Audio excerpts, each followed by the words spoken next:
Hola, buenas noches. Hoy quiero hablarles del miedo y el pánico en la política colombiana. Durante mucho tiempo, el último siglo, uno puede identificar ese miedo que las élites colombianas han tratado de buscar unos objetos concretos que han denominado en un tiempo el, el- el comunismo, después los liberales, después la guerrilla, sobre todo las FARC, y ahora el castrochavismo en los últimos años. Estos objetos de miedo lo que hacen es encubrir un pánico. La diferencia entre el pánico y el miedo es que el miedo trata de buscar un objeto concreto, un objeto más o menos determinado, definible, y el pánico no tiene un objeto definible.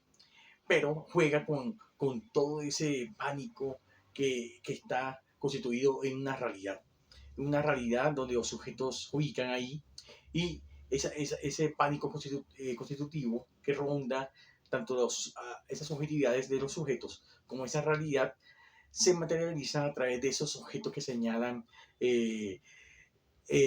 las políticas del miedo, que detentan, por lo menos las élites o las personas que detentan un poder determinado a través de las instituciones sociales o a través de sus lógicas que constituyen esa misma realidad.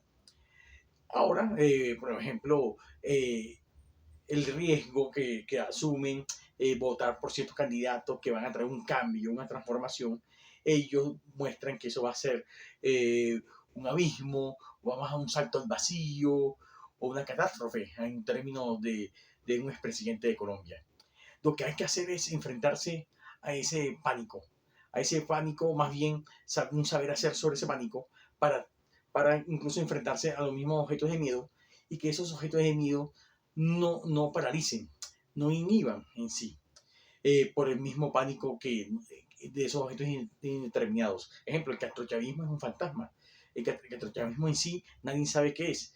Claro, pero se señala el castrochavismo como, entonces se busca Cuba, Nicaragua y Venezuela para señalar que eso existe, pero en sí, si uno ve a las realidades sociales, políticas, económicas de esos países, incluso tienen muchas diferencias.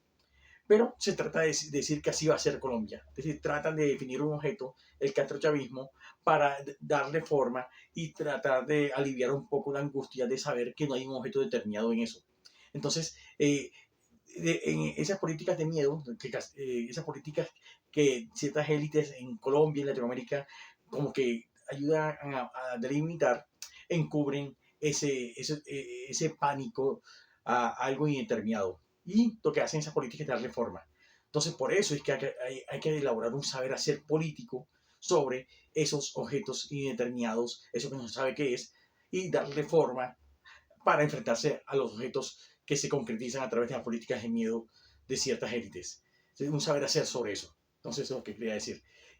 Y eso ya ayudaría un poco a enfrentarse o a asumir más bien o responsabilizarse por los cambios, las transformaciones que se necesitan para transformar una realidad cada vez más precaria, cada vez mucho más fuerte en el sentido de que obliga a los sujetos a responder de unas maneras incluso depresivas, ansiosas, impulsivas o de consumo frente a esa indeterminación de los objetos. Así que esto que quería decirle en este pocos minutos sobre esto del miedo y el pánico en la política colombiana. Gracias.